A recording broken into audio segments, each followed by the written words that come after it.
존귀한 주보혈이 내 영을 새롭게 하시네. 존귀한 주보혈이 내 영을 새롭게 존귀한 주보혈 존귀한 주보혈이 내 영을 새롭게 하시네. 존귀한 주보혈이 내 영을 새롭게 하네. 하나님 아버지, 이 시간 우리가 주님 앞에 나아갑니다. 나의 모든 열정과 나의 모든 노력으로도 하나님의 거룩하심을 따라가기에 우리 너무나 부족함을 고백합니다. 하나님, 그러나 오늘도 주님의 보혈 앞에 우리가 나아와서 하나님 앞에 나아가길 소망합니다. 주님께서 우리에게 긍휼을 베푸시길 소망합니다. 하나님, 우리를 인도하시길 소망합니다. 하나님, 오늘 우리를 새롭게 하시길 소망합니다. 주님, 우리를 덮어주시며 주의 사랑으로 날 만져주시옵소서. 오늘 이 시간 주님을 만나길 원합니다. 우리가 주님 인도하시길 소망합니다. 보혈을 지나 하나님 품으로 보혈을 지나 아버지 품으로 보혈을 지나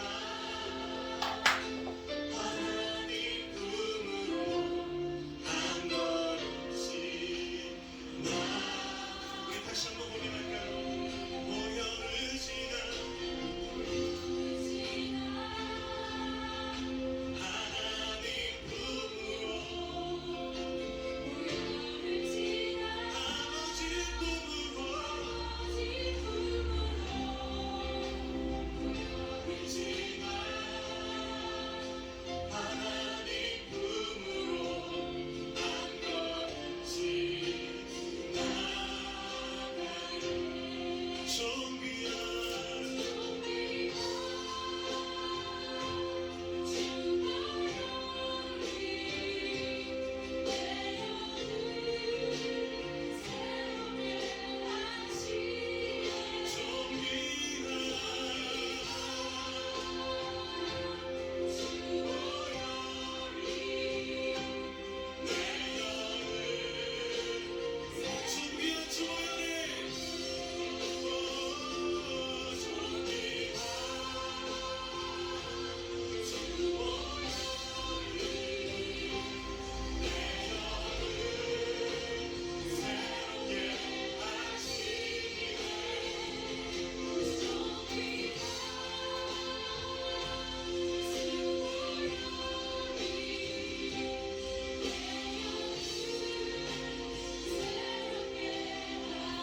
우리 다시 한번 이 찬양을 드리며 주님 앞에 나아갈 때 우리를 향한 주님의 사랑을 기억했으면 좋겠습니다.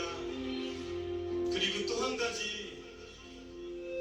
우리가 주님을 닮아가고 주님 안에 온전케 되길 원하는 주님의 마음을 우리가 바라보길 원합니다. 근데 다시 한번 이 찬양을 드리며 나아갈 때 우리를 바라보고 계신 하나님의 마음을 알길 간절히 소망하며 다시 한번 이 찬양을 드렸으면 좋겠습니다. 보혈을 지나 하나님 품으로 보혈을 지나 아버지 품으로 보혈을 지나 하나님 품으로 한 걸음씩 보혈을 지나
내 모든 형편 잘 아는 주님 늘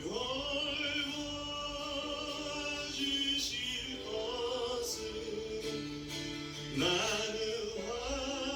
확실히 우리 다시 한번 고백합시다. 내가 믿고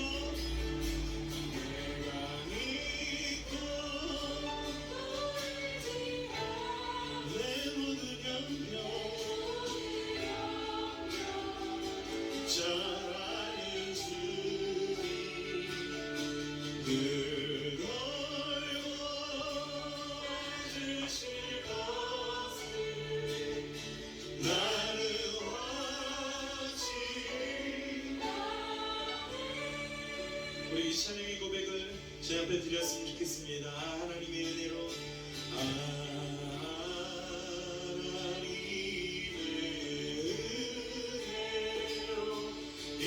있을 데 없는 자 왜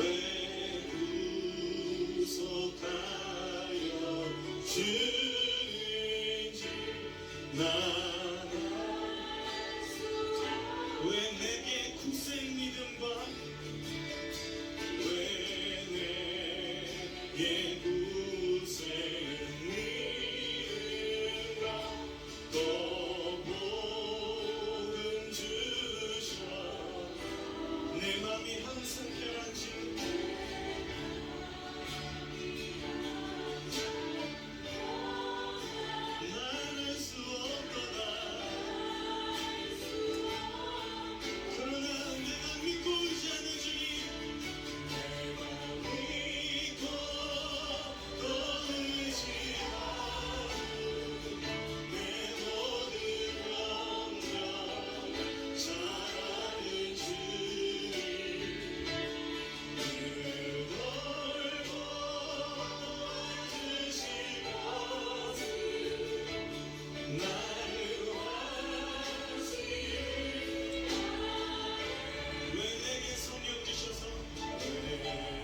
예수 우리 왕이여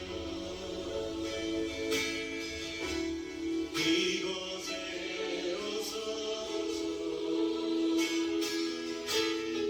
보좌로 주여 임하사 찬양을 받아 주소서 주님을 찬양하오니 주님을 경배하오니 왕이신 예수여 오셔서 좌정하자 같이 예수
6월 5일 주일 예배를 시작하도록 하겠습니다.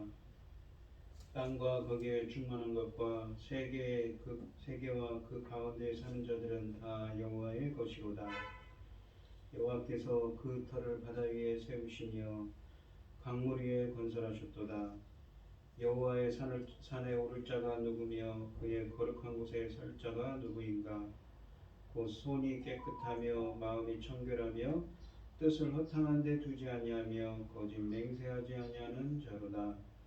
그는 여호와께 복을 받고 구원의 하나님께 의를 얻으리니 이는 여호와를 찾는 족속이요 야곱의 하나님의 얼굴을 구하는 자로다. 아멘. 참 감사하신 하나님, 오늘 거룩한 주일 주님께 이렇게 불러 모아 주시고 주님 전에 불러 모아 주시고 예배드리게 하여 주시오니 감사를 드립니다. 여기까지 인도해 주신 주님, 오늘 예배 가운데 임재하여 주시옵시고 이 예배가 신령과 진정으로 드려지는 예배가 되게 하여 주시옵소서. 이 모든 말씀 거룩하신 예수님 이름으로 기도합니다. 아멘. 찬송가 36절입니다.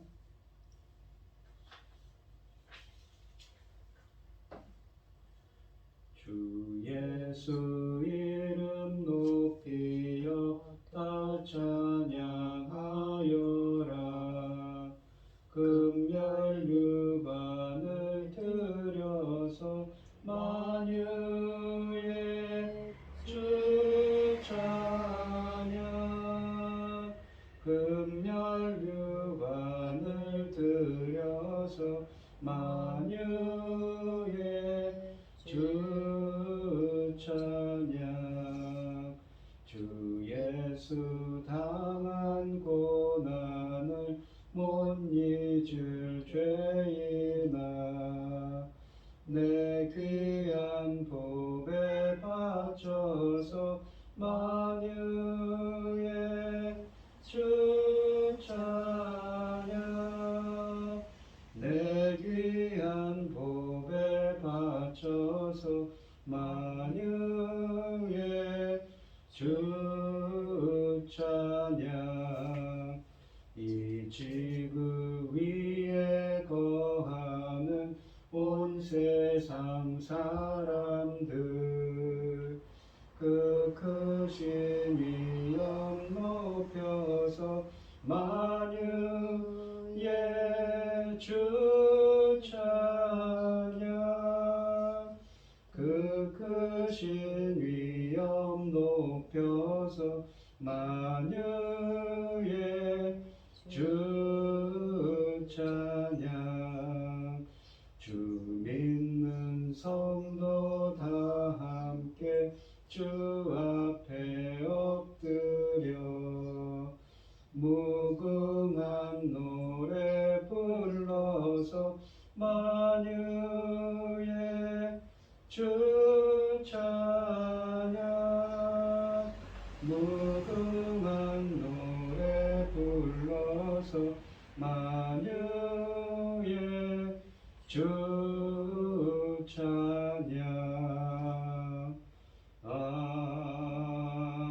아멘. 사글신경하심으로 신앙 고백하시겠습니다.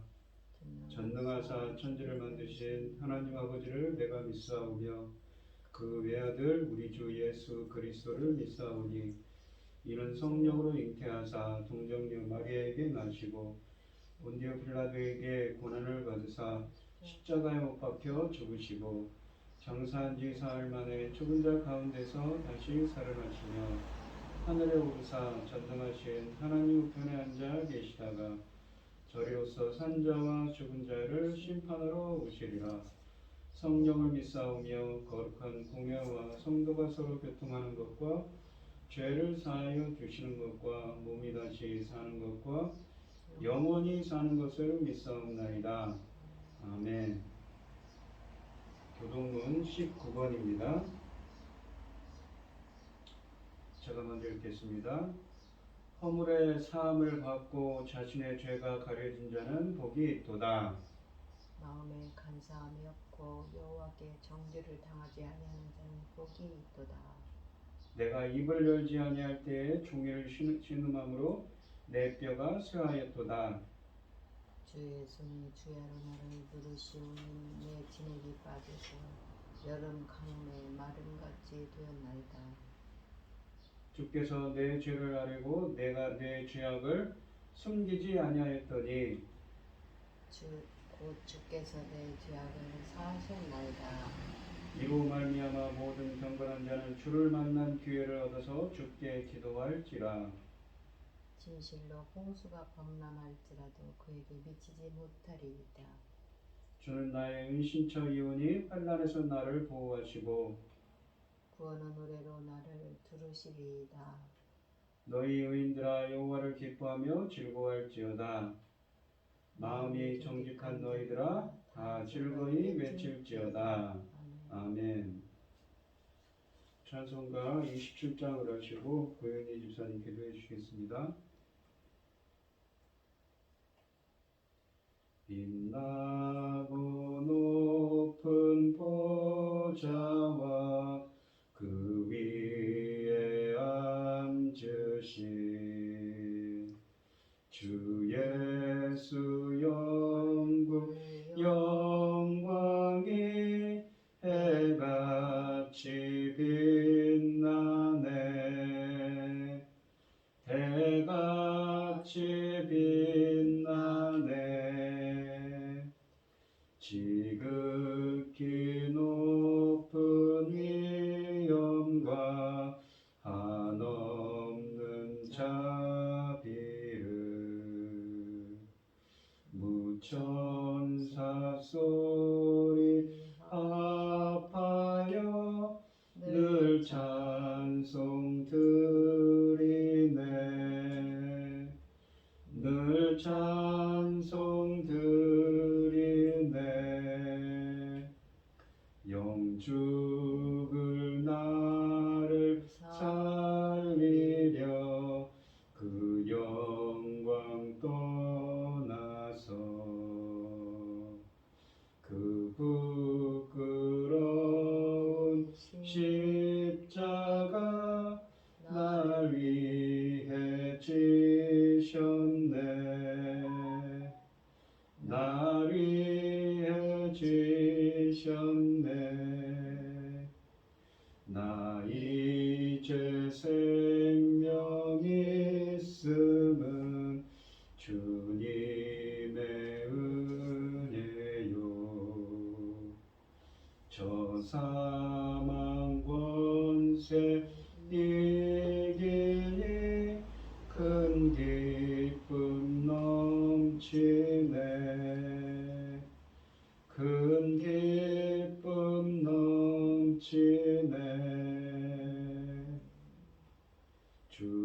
주님의 보좌 있는데 전한 몸 이르러 그 영광 몸소 배울 때 내 기쁨 넘치네. 내 기쁨 넘치네.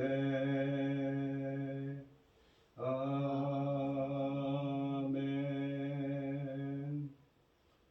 전지 만물을 창조하시고 저희를 자녀 삼으시며 하나님의 사랑 가운데 살게 하신 하나님 아버지 감사합니다. 아멘. 어지러운 세상에서도 이 시간 하나님께 예배드릴 수 있도록 인도하셔서 참으로 감사합니다. 전능하신 하나님 아버지, 세상은 온갖 일로 혼란스럽고 분주합니다. 그러나 저희는 하나님 앞에서 하나님께 주시는 그 사명만을 바라고 열심히 달려갑니다. 이렇게 앞에 보이지 않는 가운데 어지러운 세상에서 저희 나라를 제사장 나라로 세우셨으니 얼마나 감사한 일인지 이 사명 다 감당하고 아버지 앞에 갈 수 있기를 소원합니다. 이 사명은 하나님이 원하시는 차원까지 감당할 수 있도록 도와주시옵소서. 아멘. 이 사명 감당하도록 하나님의 자녀를 예정대로 보내주시옵소서. 하나님이 원하시는 창조의 단계까지 이르기까지 아버지 사명 감당할 수 있도록 도와주시옵소서. 하나님 아버지, 하나님 기뻐하시는 창조 과정을 다 통과하여 완전한 창조 퍼즐을 맞춰가고 있습니다. 아버지 하나님 참으로 감사합니다. 저희는 하나님 앞에 달란트 계산할 때에 모자랄까 심히 걱정이 많습니다. 주신 사명 감당하고 아버지 앞에 가기를 소원합니다. 이 시간 아버지 사랑하는 당신의 종이 강단을 섰습니다. 말씀을 아버지 하나님 바로 창조의 마지막 퍼즐을 맞추는 과정의 말씀입니다. 감사합니다. 창조의 퍼즐을 바르게 맞춰 완성에 이르기까지 또 하나님의 자녀가 그 창조 퍼즐로 인하여 완전한 하나님 온전히 기뻐하신 자리에 나올 수 있도록 도와주시옵소서. 이 모든 말씀 억만죄악 가운데에서 우리를 구원하여 주신 예수 그리스도 이름으로 기도하옵나이다. 아멘. 하나님께 하신 하나님의 말씀은 마태복음 25장 31절로 46절입니다. 교독을 하도록 하겠습니다. 제가 먼저 읽겠습니다. 인자가 자기 영광으로 모든 천사와 함께 올 때에 자기 영광의 보좌에 앉으리니 모든 민족을 그 앞에 모이고 각각 구분하기를 목자가 양과 염소를 구분하는 것 같이 하여 양은 그 오른편에 염소는 그 왼편에 두리라.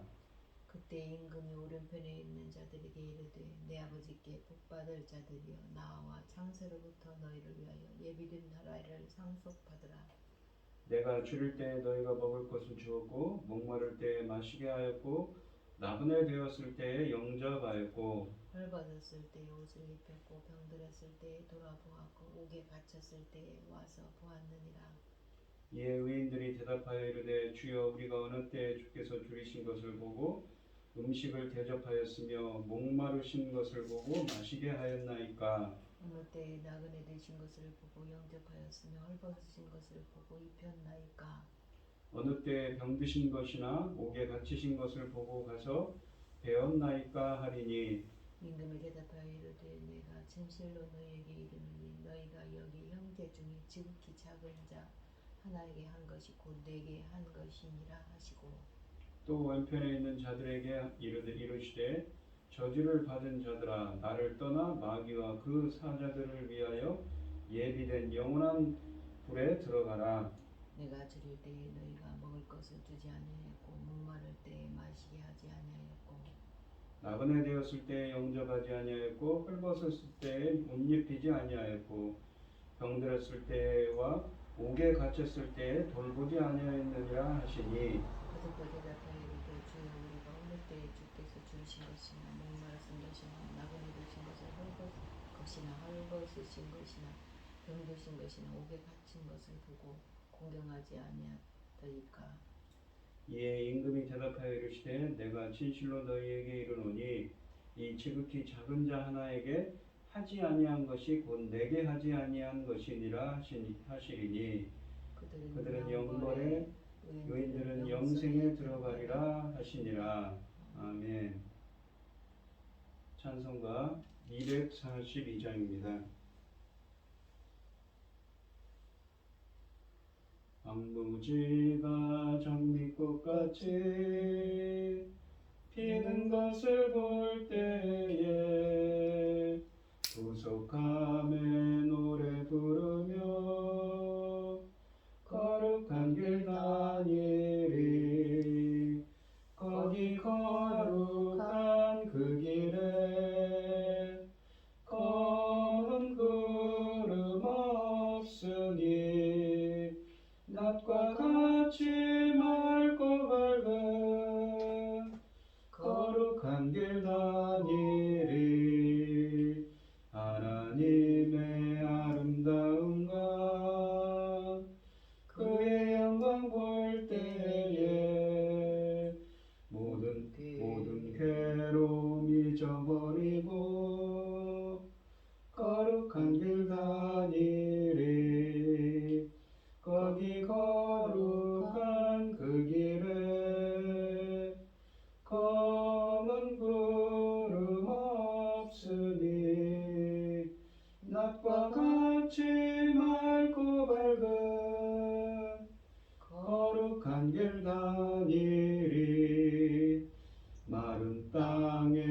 샘물 터지고 사막의 물 흐를 때 기쁨으로 찬송 부르며 거룩한 길 가니리.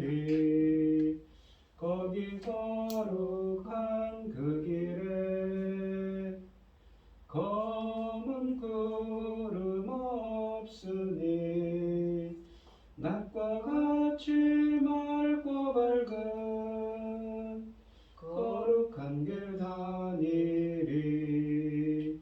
거기 약한 짐승 없으니 두려울 것 없겠네. 평안함과 즐거움으로 거룩한 길 다니리. 거기 거룩한 그 길에 검은 구름 없으니 낮과 같이 맑고 밝은 거룩한 길 다니리. 거기 죄인 전혀 없으니 거룩한 자뿐이라. 주가 주신 면류관 쓰고 거룩한 길 다니리. 거기 거룩한 그 길에 검은 구름 없으니 낮과 같이 맑고 밝은 거룩한 길 다니리. 아멘. 오늘 함께 하실 하나님의 말씀의 제목은 이 심판의 기준입니다. 이 본문은 이 마태복음에서 예수님이 공식적으로, 그러니까 공생애 동안에 가르치신 마지막 본문입니다.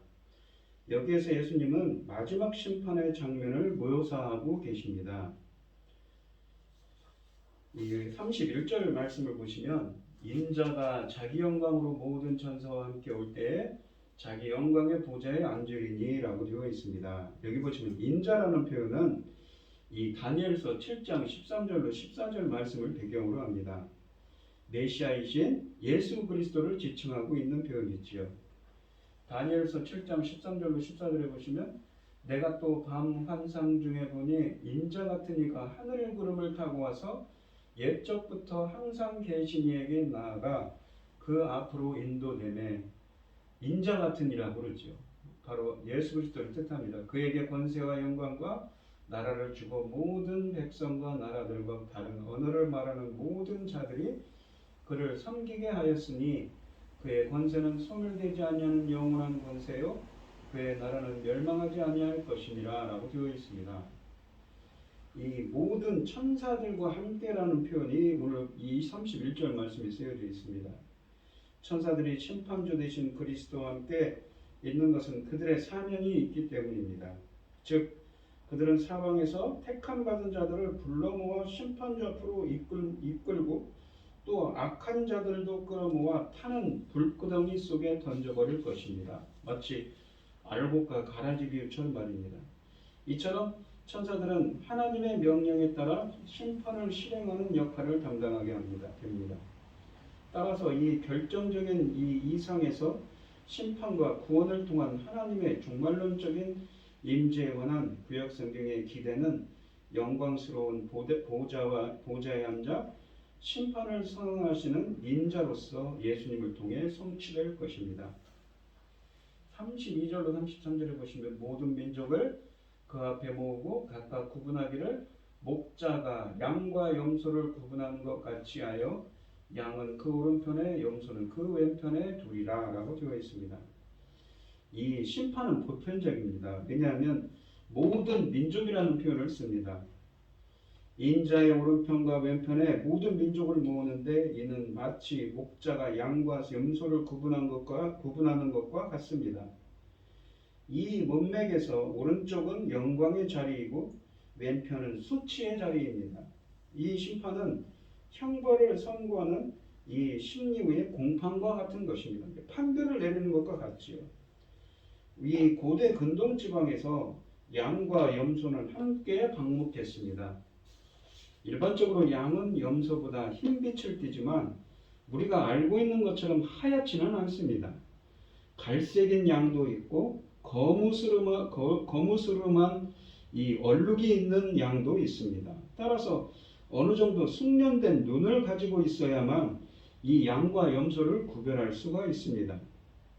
이 이미지는 이 마태복음 13장 29절로 30절의 알곡과 가라지 비유, 또한 지난 시간에 했던 이 마태복음 25장 1절로 12절의 열처녀의 비유처럼 지금까지 구별 없이 함께 살아왔던 사람들을 최종적으로 구별하는 이미지를 제시합니다. 구원받은 자와 버림받은 자가 비슷하게 보일 수 있습니다. 누가 누구인지는 임금의 통찰력이 아니면 구별할 수가 없다는 것입니다. 마지막에 심판주이신 예수님이 각각 분별하실 것입니다. 한 사람씩 차례대로 분리하실 것입니다. 모든 민족이 그 앞에 서겠지만 그분은 한 사람씩 개인을 구분해내실 것입니다. 각 개인이 각자의 구원에 책임을 지기 때문입니다. 이 분리는 최후 심판 장면에서 그대로 이루어질 것입니다. 이 목자들이 할 일 중 모으고 나누는 이 일은 목자인 동시에 심판주이신 인자이신 예수님을 보여줍니다. 바울은 또한 고린도후서 5장 10절에서 이렇게 말합니다. 이는 우리가 다 반드시 그리스도의 심판대 앞에 드러나 각각 선악간에 그 몸으로 행한 것을 따라 받으려 함이라 하고 말한 것처럼 이 목자이신 인자로신 예수 그리스도께서 심판대 앞에 세우실 것입니다.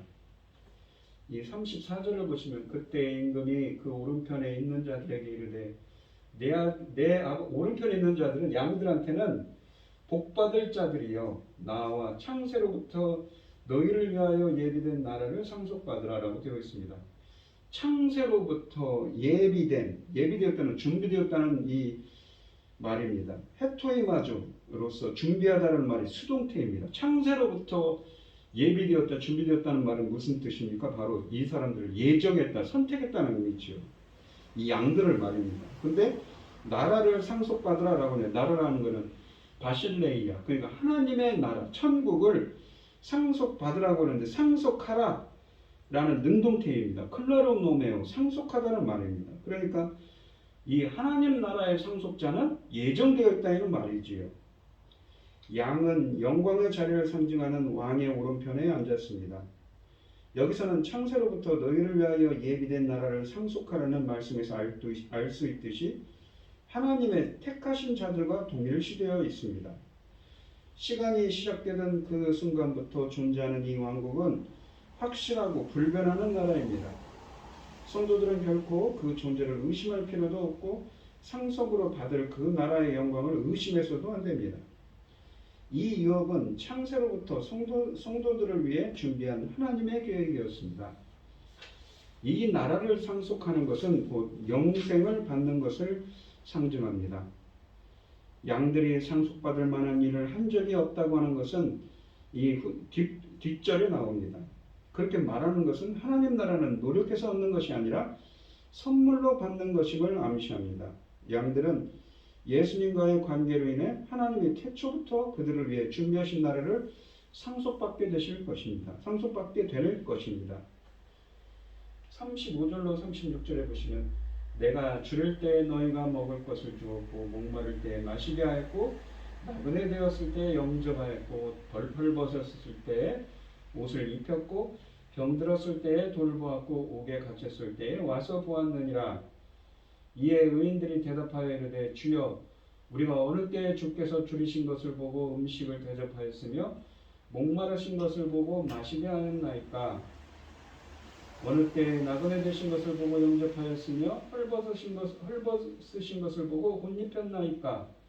어느 때에 병드신 것이나 옥에 갇히신 것을 보고 가서 배웠나이까 라고 되어 있습니다. 이 35절로 36절만 보겠습니다. 이 이 목록은 사람들이 일상적으로 행할 수 있는 선행을 기술하고 있습니다. 이러한 행위는 이 부나 능력과 지식에 따라 좌우될 수 있는 행위가 아닙니다. 자유롭게 주고받을 수 있는 단순한 행위입니다. 이 35절과 36절의 이 비유는 선행을 통한 구원을 가르치고 있는 것은 아닙니다. 선행을 통한 구원의 증거를 강조하고 있는 것이지요.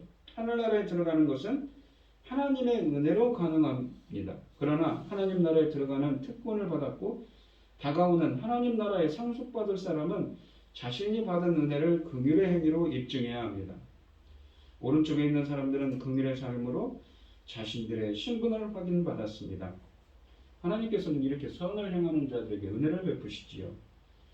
37절로 39절에 보시면 어느 때에 병드신 것이나 옥에 갇힌 것을 보고 가서 배웠나이까 하리니라고 되어 있습니다. 의인들이 36절에 보면 이 의인들이라고 하죠.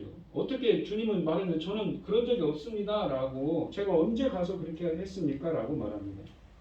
의인들은 왕의 말에 놀랍니다. 그분은 자신에게 친절한 행위를 하였다고 칭찬하고 계시지만 자신들은 그분께 그러한 친절을 행할 수 있는 직접적인 기회가 없었음을 알기 때문입니다. 이 40절에 보시면 임금이 대답하여 이르시되 임금은 누구입니까? 바로 예수님이지요.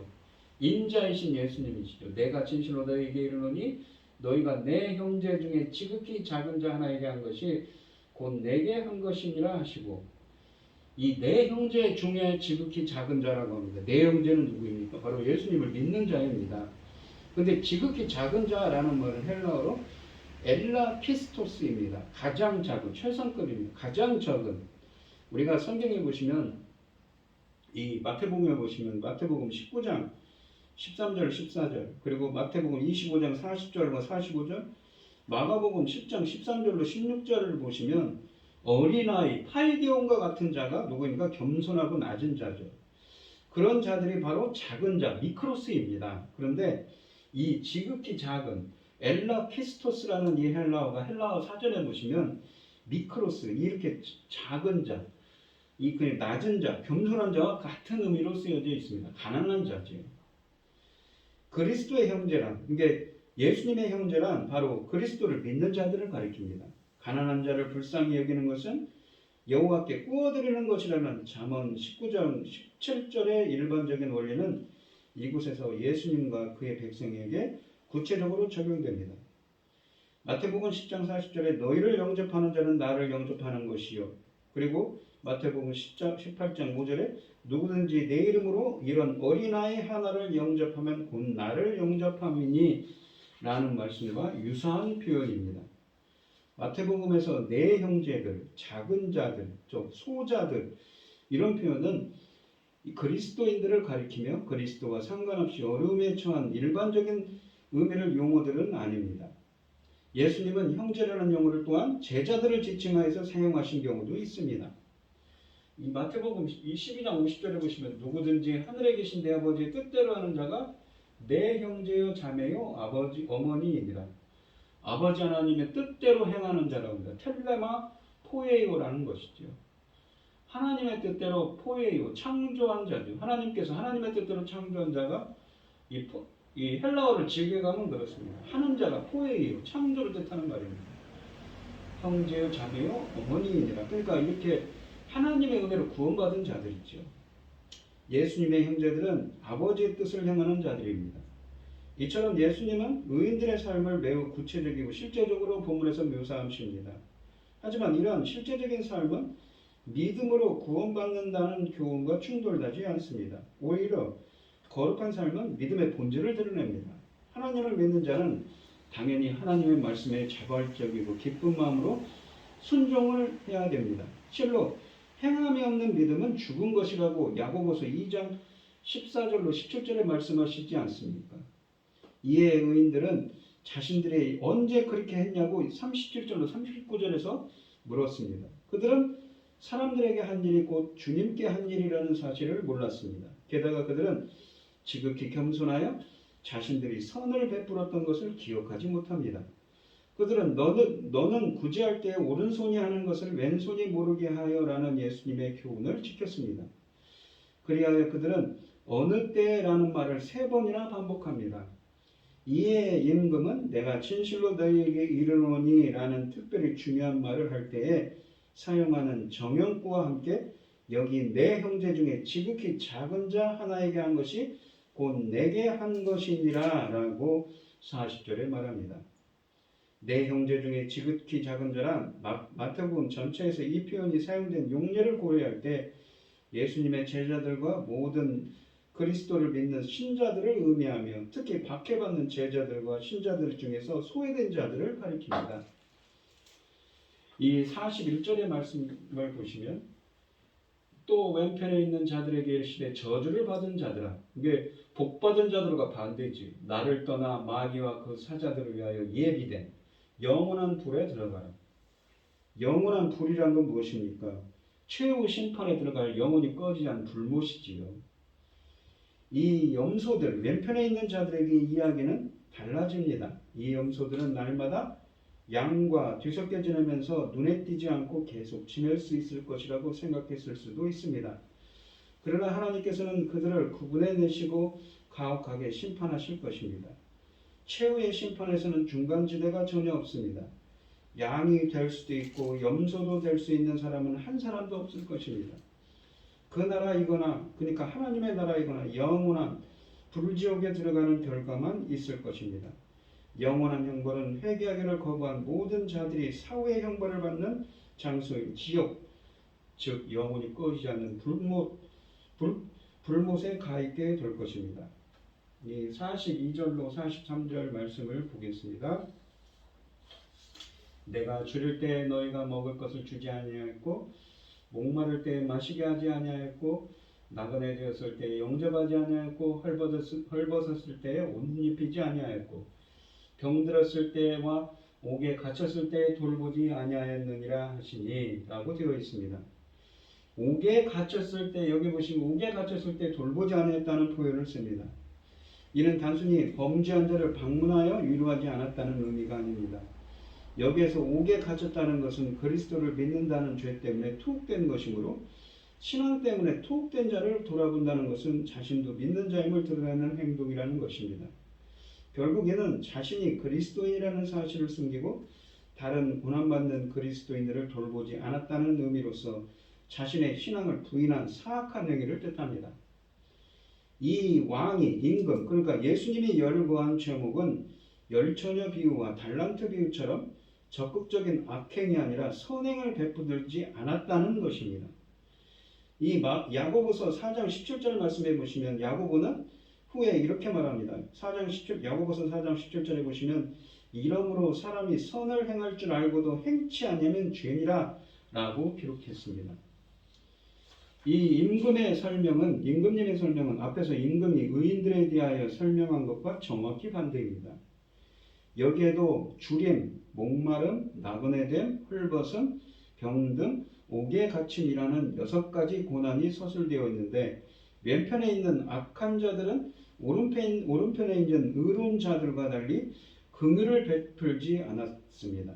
즉 그들은 예수님의 제자들이 복음을 위하여 수고할 때에 아무런 도움을 주지 않았는데 이렇게 아무런 도움을 주지 않은 것은 사실 그들을 박해한 것이나 다름이 없습니다.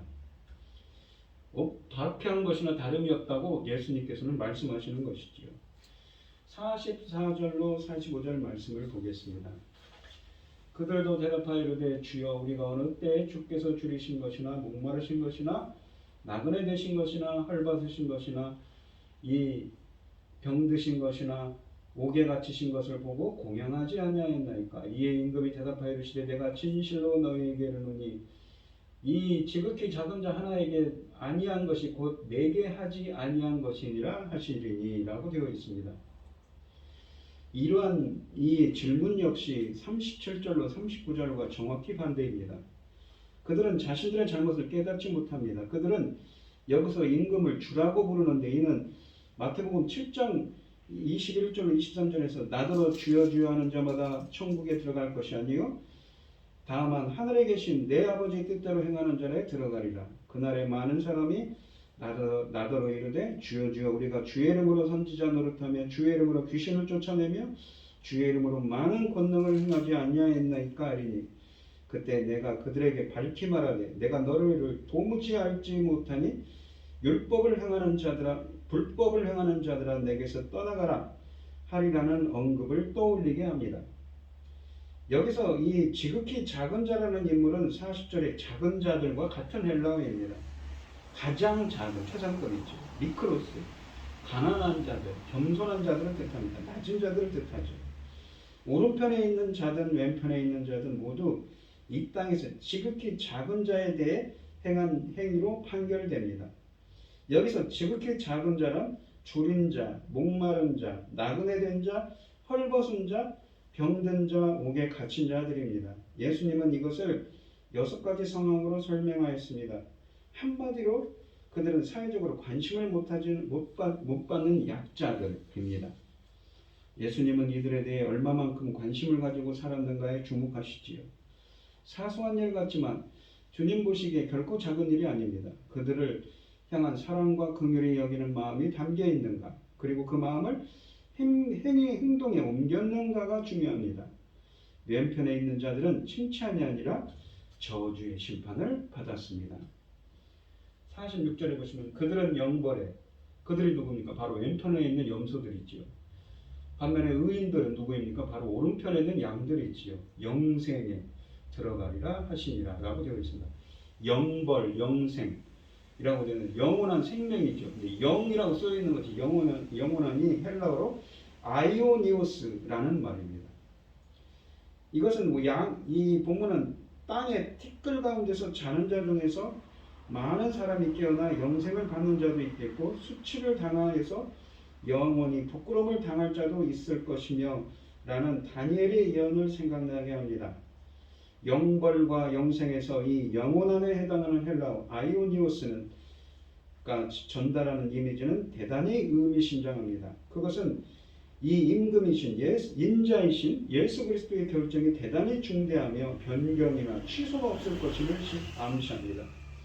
따라서 영벌과 영생이 이란 더 이상 변화될 수 없는 축복된 삶이나 형벌의 이 처지와 삶을 가리킨다고 해석해야 합니다.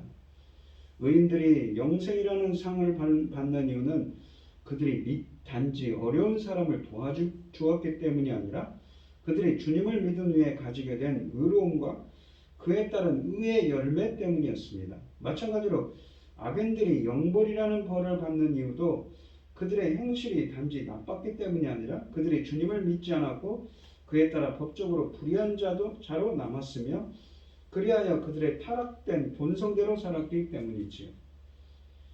이 34절로 40절에 보시면 그러면 양들이 누군가 한번 잠깐 정리해 보시죠.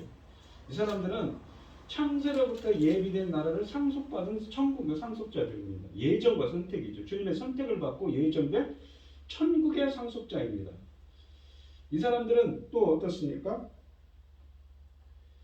이에 의인들이 대답하여 이르되, 그러니까 이 사람들은 의인입니다. 의인이라는 건 하나님이 인정한 자들입니다. 주님이 기뻐하는 자들이고 주님께 인정받은 자들이지요. 또한 이들은 무엇입니까? 이렇게 선행을 한 자들입니다. 이렇게 이 나그네를 영접하고 헐벗은 자를 보고 옷을 입히는 자들이었습니다. 이렇게 주님께 인정받는 자들이었죠. 그러니까 이들은 천국의 상속자였으며 그러니까 하나님 나라를 상속하는 천국의 상속자이며 의인이며 선을 행하는 자들이었습니다. 우리가 이 천국을 상속하다는 말을 이 클라로 노메오라는 말을 헬라어로 보시면 이렇습니다. 로마서 4장 13절과 16절을 보시면 아브라함이나 그 후손에게 세상의 상속자가 되리라고 하신 언약은 율법으로 말미암은 것이 아니오 오직 믿음으로 말미암은 것입니다. 그러므로 상속자가 되는 것이 은혜에 속하게 하여 믿음으로 되나니 얘는 그 약속을 모든 후손에게 굳게 하려 하심이라. 율법에 속한 자이뿐만 아니라 아브라함의 믿음에 속한 자에게도 그러하니 아브라함은 우리 모든 사람의 조상이라. 이게 무슨 얘기라면 하나님께서 아브라함과 그 자손들에게 그 땅을 주리라. 가나안 땅을 상속하게 하신다고 그럽니다. 아브라함과 그 자손에게 말합니다. 그 아브라함의 자손이 누구입니까? 바로 영적인 자손은 로마서에서 이야기하는 사도 바울이 이야기하는 것은 아브라함의 그 영적인 자손이 누구냐면 예수 그리스도를 믿는 자라고 표현합니다. 그러니까 바로 아브라함의 상속자는 천국의 영적인 상속자를 예표하는 것이지요. 그 아브라함에게 주신 언약의 상속자가 누구입니까? 이 창세기 12장 1절에 보시면 너는 너의 고향과 친척과 아비의 집을 떠나 내게 보여줄 땅으로 가라. 내가 너로 큰 민족을 하고 내게 복을 주며 내 이름을 창대하게 하리니 너는 복이 될지라 라고 말합니다. 그러면서 너를 축복하는 자에는 내게 복을 주고 복을 내리고 너를 저주하는 자에게는 내가 저주하리니 땅의 모든 족속이 너로 말미암아 복을 얻을 것이니라 하시니라 라고 되어 있습니다. 아브라함과 그 자손에게 상속자가 되리라는 언약은 인간의 공로로 되는 것이 아니라 아브라함의 믿음에 속한 자, 즉 은혜의 믿음으로 의롭게 된 자들에게 해당됩니다. 오늘날 우리에게도 마찬가지인 것이지요. 그러니까 예수 그리스도를 믿는 자가 아브라함의 영적인 상속자, 천국의 상속자라는 의미를 담고 있는 본문입니다. 또한 이 갈라디아서 3장 27절 29절에 보시면 누구든지 그리스도와 합하기 위하여 그리스도를 세례를 받은 자는, 그러니까 그리스도, 헬라 원문으로 그리스도 안으로 세례를 받은 자는 그리스도로 옷 입었느니라. 그리스도를 옷 입었다고 합니다. 세례 받은 자예요. 성령 세례를 받은 자는, 이 성령 세례를 받은 자는 그리스도로 옷 입었다고 합니다. 너희는 헬라인이나 유대인이나 헬라인이나 종이나 자유인이나 남자나 여자는 다 그리스도 예수 안에서 하나이니라 라고 합니다. 그리스도 예수 안에서 하나가 되었습니다. 연합이 있지요. 너희가 그리스도의 것이면 곧 아브라함의 자손이요 약속대로 유업을 자이니라. 그러니까 성령 세례를 받은 자들이 또 누구입니까? 바로 아브라함의 자손이고 천국의 상속자라. 유업을 이을 자니라 말이 헬라어로 클레로노메로 상속하다는 말입니다. 아브라함의 자손이고 아브라함의 그 영적인 상속자, 천국의 상속자라는 의미를 담고 있는 것입니다. 성령 세례를 받은 자들이죠. 하나님의 은혜를 구원받은 자들입니다. 우리가 보시면 그 본문에 보시면 이 하나님 이 보좌 우편에 앉은 자들, 양들과 염소를 구분하는 양들 우편에 앉은 자들이 누굽니까? 천국의 상속자이고 의인이라고 합니다. 믿음으로 의롭게 된 자들이죠. 하나님이 기뻐하시는 자이고 또 무엇인가 선을 행하는 자들이죠.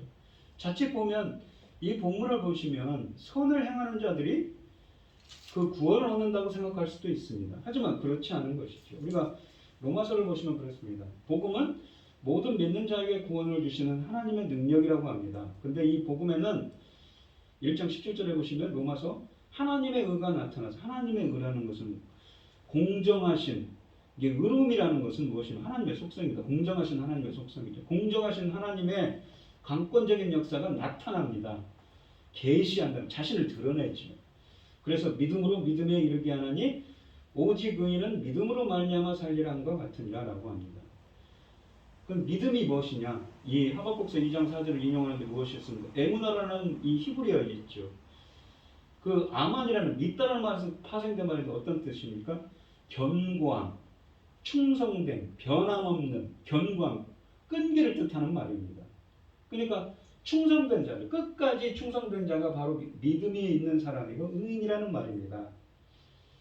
근데 무엇인가? 복음에는 하나님의 의가 나타나서 복음에는 하나님의 강권적, 공정하신 하나님의 강권적인 역사가 나타나서 믿음에 이르게 한다고 했죠. 근데 진리를 막는 그 악인들에게는, 악을 행하는 사람들은 무엇이 나타납니까? 하나님의 진노가 나타납니다. 나타나는 이가 아포칼립토라고 해서 여기 보시면 계시하다, 똑같은 헬라어입니다. 어떤 사람에게는 공정하신 하나님의 의가 나타나서 믿게 하시는 믿음을 주시는 것이죠. 그런데 어떤 사람들에게는 무엇입니까? 악을 행하는 자들에게는 진노가 나타납니다. 그런데 참고 선을 향하여 영광과 존경과 썩지 않음을 구하는 자는 영생으로 하신다고 하십니다. 영생으로 하신다는 것이 미래형입니다. 그러니까 참고 인내하고, 세상 사람들은 악을 행하지만 인내하고 선을 행하고, 오늘 본문에 있는 자들처럼 보좌 우편에 앉으신 양들처럼 말입니다. 의인인 것이죠. 선을 행하고 하나님의 그 형제들에게, 지극히 낮은 자에게 행한 일이죠. 나그네를 구원하고 선을 행하여 영광과 존경과 썩지 않음을 구하는 자들, 하나님의 은혜를 구하는 자입니다. 하나님의 영광을 구하는 자에게는 영생으로 하신다고 하셨습니다. 당을 짓고 악을 행하는 자는 진노와 분노로 하신다고 하십니다. 악을 행하는 각 사람에게는 환난과 공고가 있다고 하시죠. 선을 행하는 각 사람에게는 영광과 존귀와 평강이 있으리니 라고 이렇게 얘기를 하는 것입니다. 그 공정하신 하나님의 의가 나타나서 이렇게 행하신다는 것이지요. 외모로 사람을 취하지 아니하심이라. 그러면서 이 참고 선을 행하고 영광과 존귀하고 섭지함을 구하는 자는 어떻게 합니까? 오직 그 무엇인가 율법을 듣는 자가 의인이 아니요 오직 율법을 행하는 자라 의롭다함을 받는다고 하죠. 근데 좀 이따 얘기했죠. 로마서 3장 28절에는 사람이 의롭게 되는 것은 무엇입니까? 율법을 행하는 자가 아니라 믿음으로 된다고 그러죠. 여기서 말하는 율법을 행하는 자가 무엇인가? 율법의 포이에테스, 율법의 창조자입니다. 포이에테스라는 말은 창조하는 자죠. 근데 로마서 3장 28절에는 그 행한다고 할 때 행한다, 엘곤, 인간 행위를 뜻합니다. 다른 헬라어입니다. 그러니까 율법을 창조한 자죠. 율법으로 창조된 자입니다.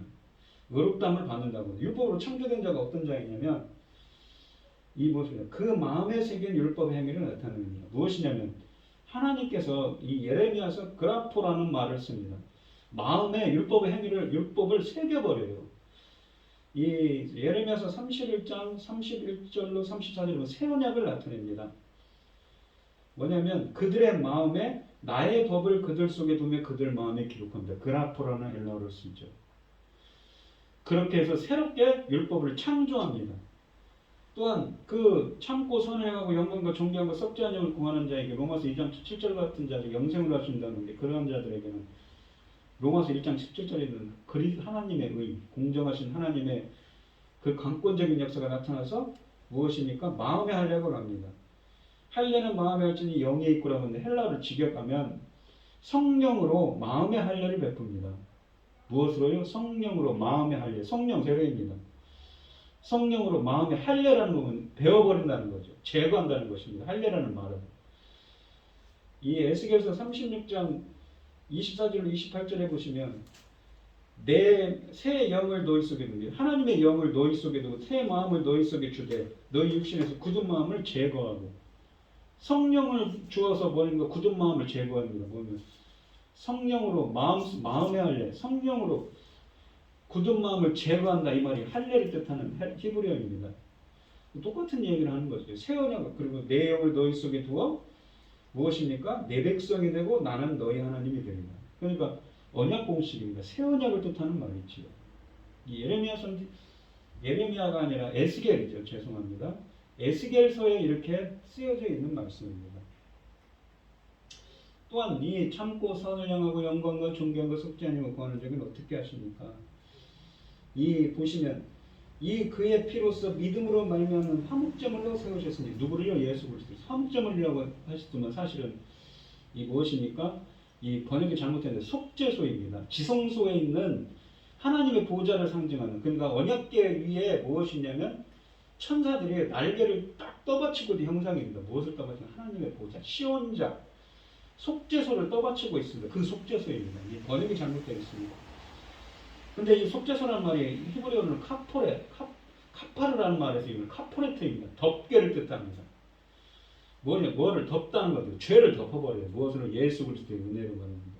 그 제물의 피로써 말입니다. 하나님께서 길이 참으시는 중에 전에 지은 죄를 간과하심으로 죄를 못 본 채 하고 지나가 버리십니다. 뭐예요? 예수 그리스도를 덮어버렸거든요. 자기의 의로움, 십자가의 그 보혈을 덮으셔서 자기의 의로움을 나타내려 하십니다. 나타냈다는 걸 행위로 증명했어요. 어떤 의미로? 십자가의 대속으로 말미암아 그 의로움을 증명했다는 거죠. 그거를 말미암아서 우리의 죄를 덮어버리시고 못 본 채 하고 지나가시는 것입니다. 누구에게 임합니까? 참고 선을 행하고 영광과 존귀함과 썩지 않은 구하는 자에게 하나님의 의가 나타나서 공정하신 하나님의 강권적인 역사가 나타나서 그렇게 되는 것이지요. 그래서 이 28절에 보면 이러죠. 의롭다 하심을 얻는 것은 율법의 행위가 있지 않고 믿음으로 된다고 하는 것입니다. 인간의 공로가 아니라 하나님의 은혜로 구원을 받는다는 이야기를 하는 것입니다. 그러면서 무엇입니까? 아까도 갈라디아서 3장 27절 29절에 나온 말씀처럼 무엇입니까? 성령 세례를 받은 자들이 바로 하나님 나라의 상속자라고 하죠. 로마서 8장 17절에 예수 그리스도와 함께 상속자라는 말씀도 있습니다. 성령 세례가 무엇입니까? 죽으시며 부활하시며를 통해서 무엇입니까? 죽으신 가파의 세례를 받음으로 장사되었나니, 이 세례라는 것이 제가 이 밥티조 세례를 받다는 말이 그냥 물로 세례라는 것이 아니라 헬라어 사전에 보면 주전 2세기에 니켄더라는 그리스 시인이 처음 인용을 했는데 뭐라고 그랬냐면, 이 말 뜻은 이 채소를 뜨거운 물에 데칠 때 완전히 변하지 않습니까? 퍼머넌트 궁극적인 영구적인 변화를 이루는 것처럼 죽으시려나 촉촉히 적신다, 푹 담근다는 뜻을 담고 있습니다. 이 헬라어 밥티조. 죽으시면 예수 그리스도의 십자가에 함께 죽습니다. 우리 옛사람은 함께 죽고 새로운 사람으로 완전히 변화를 시키는 거죠. 무엇입니까? 이 그리스도를 죽은 자 가운데서 살리신 것. 죽은 자가 무엇입니까? 그냥 죽은 자가 네크로스라고 영적으로 죽었습니다. 우리 인간은 죄와 허물 때문에 무엇입니까? 영적으로 죽은 자이죠.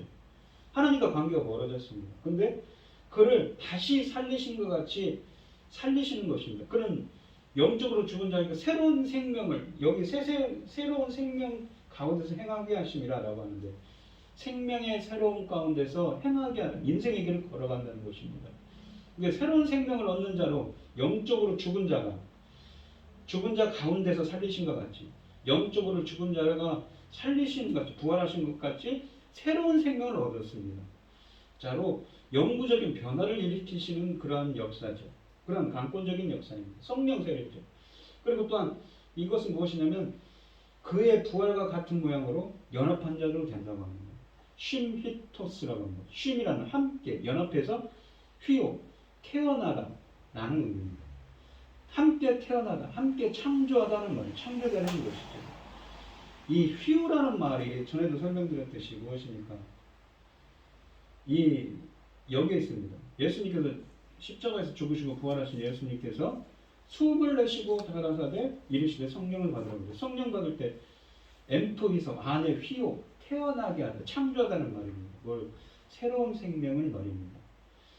근데 이 숨을 내쉬며라는 말이 엠토히사오라는 헬라어를 썼는데, 창세기 2장 7절에 인간을 창조할 때 그 사람을 흙으로 지으시고 생기를 그 코에 불어넣으시라는 말을 헬라어로 유대인들이 이 주전 2세기경에 이 70인역 성경으로 번역을 할 때 엠프이사오라는 말을 썼습니다. 그러니까 창조할 때 이 무엇입니까? 새로운 생명을 불어넣었어요. 새로운 창조를 할 때 말입니다. 근데 우리 인간들이 죄와 사망으로 말미암아 영적으로 죽은 자가 되셨는데, 십자가에서 죽으시고 부활하신 예수님께서 새로운 생명을 불어넣는 것이지.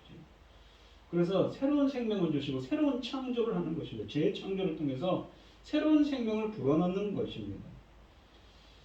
오늘 이 본문 말씀에 있는 것처럼, 근데 이러한 역사는 바로 누구십니까? 바로 이렇게 하나님의 말씀에 청종하는 자들에게 준다고 신명기 30장에 쓰여져 있습니다.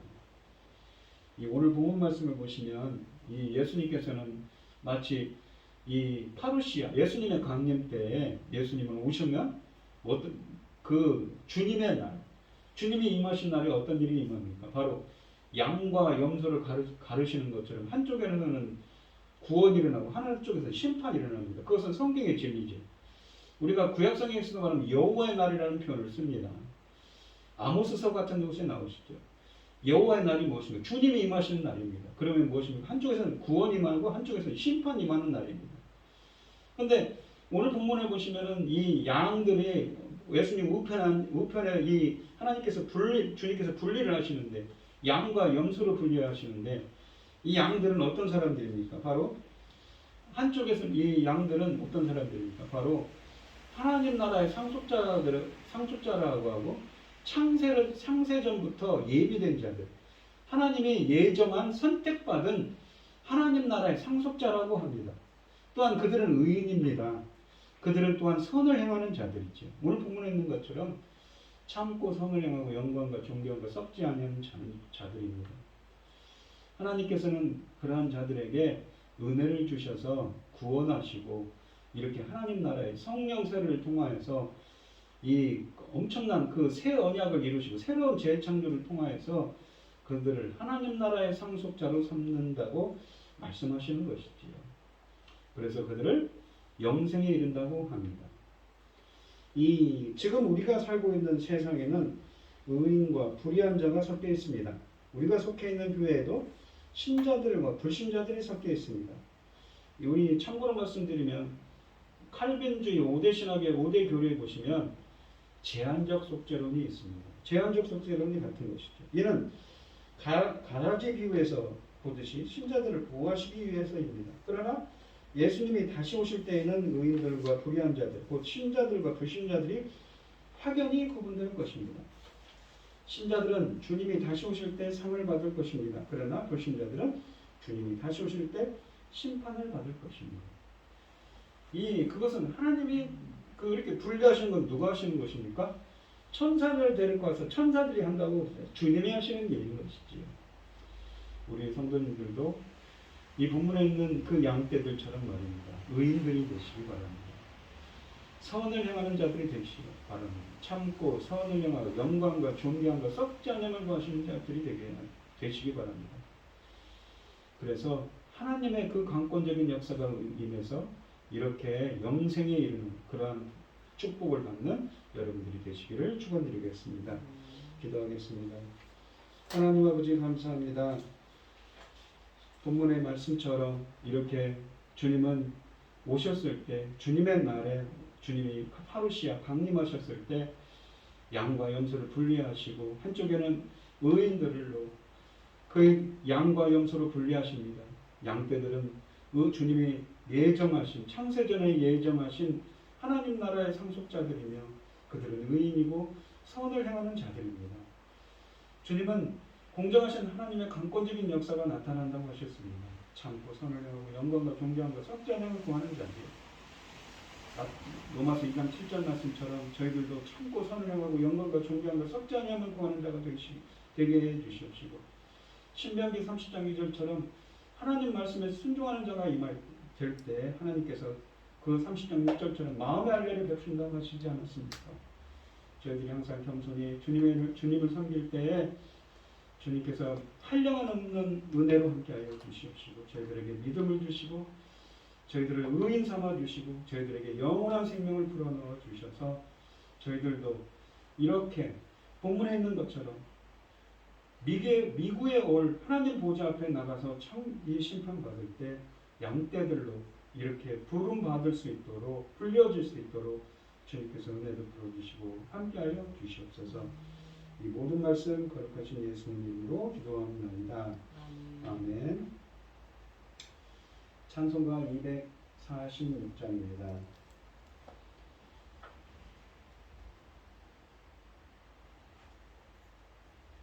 나 가나안 땅 귀한 성에 들어가려고 내 무거운 짐 벗어버렸네. 죄 중에 다시 방황할 일 전혀 없으니 저 생명실내가에 살겠네. 길이 살겠네. 나 길이 살겠네. 저 생명실내가에 살겠네. 길이 살겠네. 나 길이 살겠네. 저 생명시냇가에 살겠네. 그 불과 구름 기둥으로 인도하시니 나 가는 길에 형통하겠네. 그 요단강을 내가 지금 건넌 후에는 저 생명시냇가에 살겠네. 길이 살겠네. 나 길이 살겠네. 저 생명시냇가에 살겠네. 길이 살겠네. 나 길이 살겠네. 저 생명시냇가에 살겠네. 내 주인 양은 만나로서 먹여주시니 그 양식 내게 생명 되겠네. 이후로 생명 양식 주와 함께 먹으며 저 생명 시냇가에 살겠네. 길이 살겠네 나 길이 살겠네 저 생명시내가에 살겠네 길이 살겠네 나 길이 살겠네 저 생명시내가에 살겠네. 예물을 위해 기도하겠습니다. 참 감사하신 하나님, 우리에게 모든 것을 주신 주님 감사를 드립니다. 이 시간 주님께서 주신 많은 은혜와 사랑에 감사드리며 주님께 귀한 예물을 드리는 손길을 드리겠습니다. 드려지는 손길들마다 주님께서 기억해 주시고 이 간과 기도에 귀 기울여 주시고 응답하여 주셔서 하나님의 기뻐하시는 뜻을 행할 수 있도록 인도하여 주시옵소서. 오늘 기뻐받아 흠양하여 주실 줄 믿사오며 이 모든 말씀 거룩하신 예수님 이름으로 기도드리옵나이다. 아멘. 찬송가 5장을 하시고 축도하심으로 오늘 예배를 마치도록 하겠습니다. 이 천지가 만물들아 복 주시는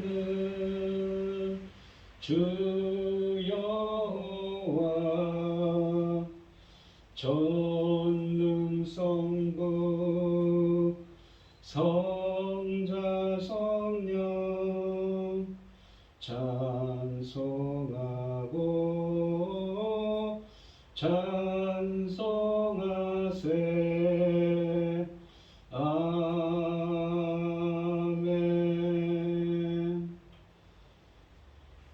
이제는 주 예수 그리스도의 은혜와 하나님의 극진하신 사랑과 성령의 교통하심이 천국의 상속자가 되기를 소원하는 성도들 머리머리 위에 이제로부터 영원히 함께 있을지어다. 아멘.